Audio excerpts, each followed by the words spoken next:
Hey, I know a lot of times your little ones are listening while you're watching these, and I want you to know that this is not for the little ones. So please watch this one at a time when it's just us grown-ups, because I want to get really real with you guys, um, grown up to grown up. Uh, these are really scary times. Um, and going back to school is always a really scary time of transition. Change is hard, right? Change is good, but change is really, really hard. And going back to school is a really big change for kids, and it's always scary, and it requires courage, requires bravery. And this year in particular, there's an extra level of courage and fear that we've never had before. Uh, which is brought on by the coronavirus outbreak. And I had chosen a virtual school option for my children for this fall. And I got an email yesterday that said that tomorrow I need to send my youngest in for an orientation since he's a new student at the school. And I'm dealing with all the feelings and I'm scared. Um, and I know I'm not alone. I know we're all in this together and we're all doing the best we can and making the best choices we can. And so, what does this have to do with literacy? All right, well, last week I talked about the power of stories. Stories are how we make sense of the world. And I talked about the importance of telling stories. And in particular, I talked about small moment stories, stories from your own life, personal narratives, stories from your child's life that you want to remember and turn into family stories. So this week, I really want to talk about stories of triumph and overcoming obstacles. We can get through this together, but we're going to have to be brave. And stories can help us do that, and they can certainly help our little ones do that too. So think back to all those times when you were brave, all those times when your children were brave, and tell those stories. And I want to share one of my stories with you. And this is not one I would share with the kids, but I'm a breast cancer survivor. And I never really forget it. It's always a little bit with me. It informs how I see the world, and it keeps me from taking life for granted. And I want to share this story with you. And this story is called It's Only Hair. My hair was so long I could sit on it. Granted, I was 4 years old and my torso was only about this big, but still, I would lie back, lean my head back, and tuck my hair under my bum. I loved my long hair. I loved to put on my favorite ballerina tutu and tie my hair in a knot. And without any bobby pin holding it up, I would spin and spin and spin and spin and spin in my favorite spinny dress until my hair fell down. I loved the feeling of my hair. I really wanted to go to a beauty parlor, but my mom always cut my hair herself. She went to a fancy beauty parlor called Richard's Salon. I wanted to go to Richard's Salon. Richard did all the cuts, and his partner Gil did all the color, and Gil looked just like George Michael. I wanted to go to Richard's Salon. And I told my mom that I wanted to go to the beauty parlor. And she said, Risa, if you ever want a real haircut, something very different, then I'll take you to the beauty parlor. But if all you want is a trim, I can do that, and I'm not going to spend money on it. So I decided I wanted a real haircut.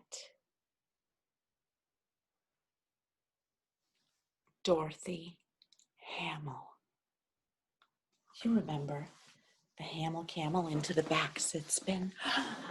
And when she spun around, her hair came in sheets and waves, and then when she stopped on a dime, it fell in perfect layers, framing her perfect figure skater face. So I told my mom I wanted Dorothy Hamill, and she said, "Are you sure? Because it would be a very big change." Well, I knew I wanted the Dorothy Hamill haircut. Yes, I said, I want to go to the beauty parlor and get the Dorothy Hamill haircut. So I went to Richard's Salon, and I sat in the throne, and he magically levitated me and spun me around and looked at me in the mirror and touched my hair and said, "Are you sure you want the Dorothy Hamill? Because your hair is a very different texture." And I said, yes, that's what I wanted. I knew I wanted the Dorothy Hamill haircut. So he did his magic snip, snip, snip, snip all around my head. And he turned me around, and I looked in the mirror, and it wasn't Dorothy Hamill. It was Bozo the Clown.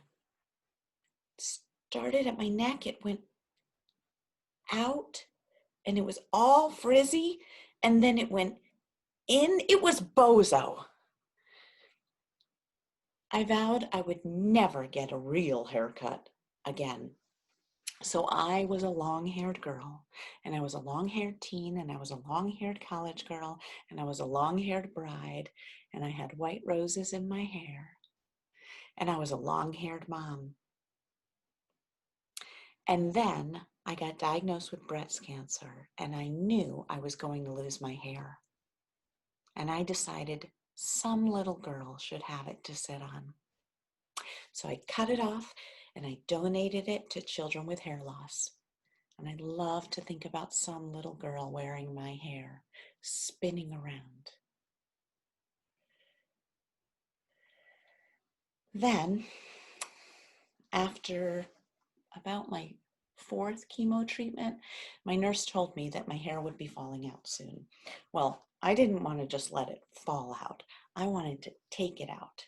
So I had a shaving party at my friend's house in her backyard, and everyone took a turn.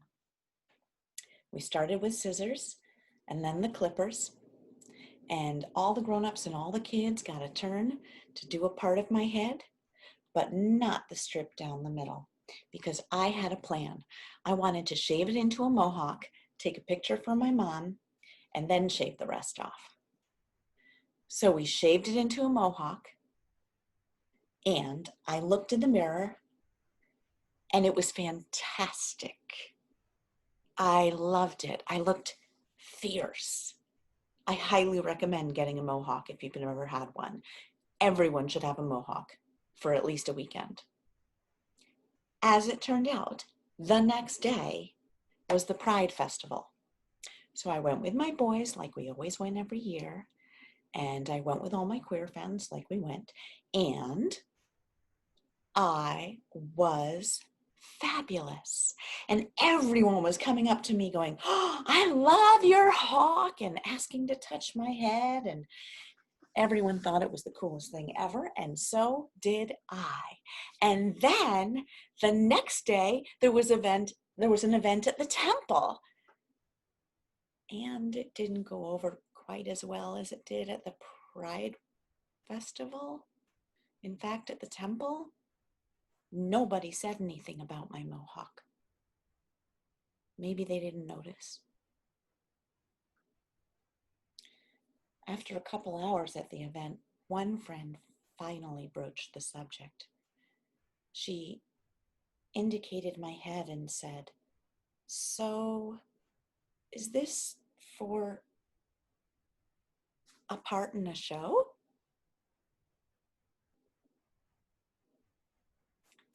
That night I shaved the rest of the mohawk off.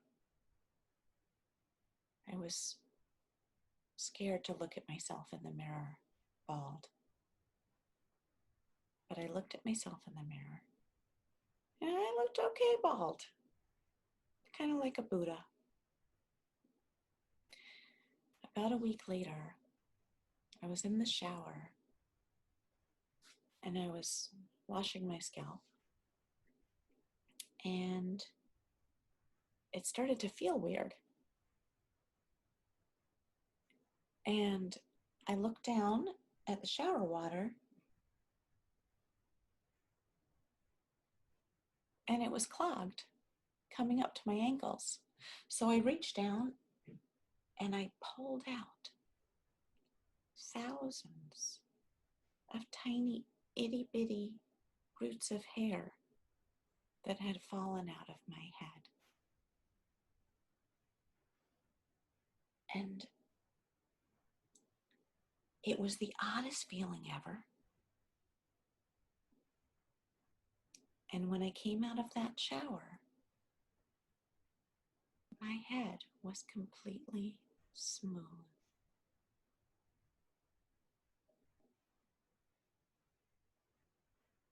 I got used to it. I always wore a wig to work, but at home, I went naked on my head. I loved my wig. It was a cute asymmetrical redhead, and I felt fierce. Eventually, my hair did grow back. This is mine. And they say when your hair grows back, it can go back any color or texture, but it usually comes back darker and thicker and coarser. Mine did, and curlier. But then after some time, it just kind of went back to pretty much how it was.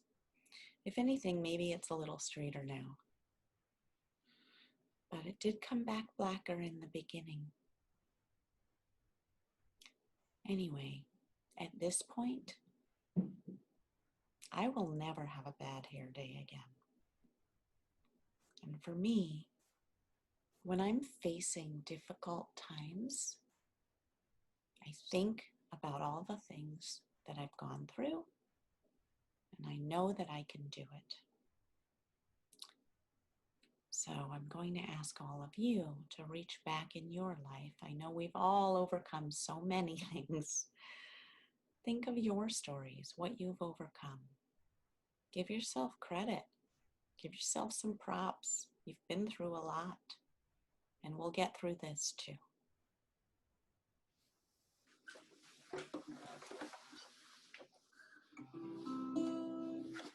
It's only hair, it's only hair, and it'll grow.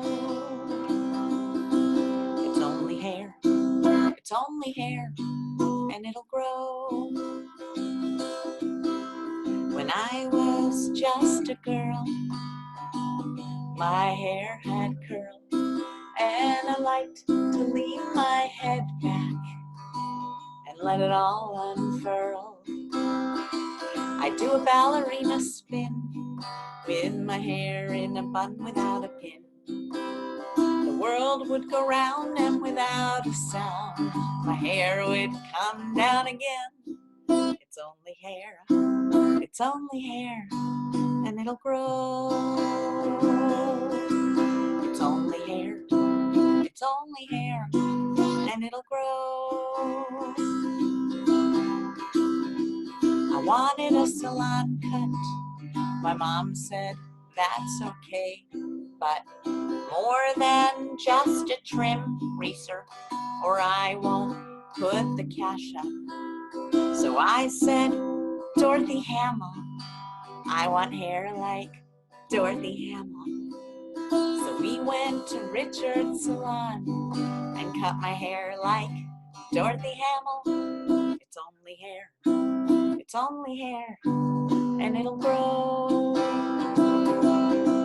It's only hair, it's only hair, and it'll grow. When they finished my hairdo, there was barely any left to comb through. My mom asked if I liked it. I cried and lied, I do, but I never cut it anymore. I tied buns and chignons galore.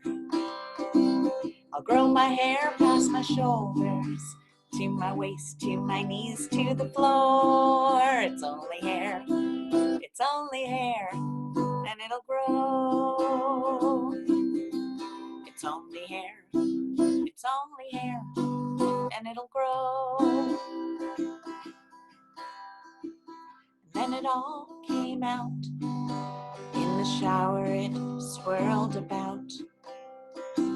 At work I wore a wig, but at home I bared my scalp.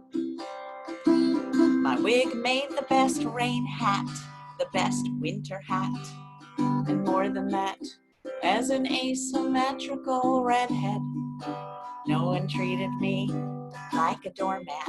It's only hair, it's only hair, and it'll grow. It's only hair, it's only hair, and it'll grow. And now it's all grown back.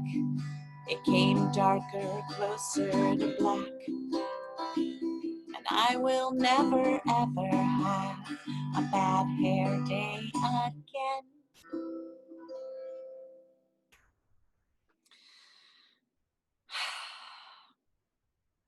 Take care of each other, everybody.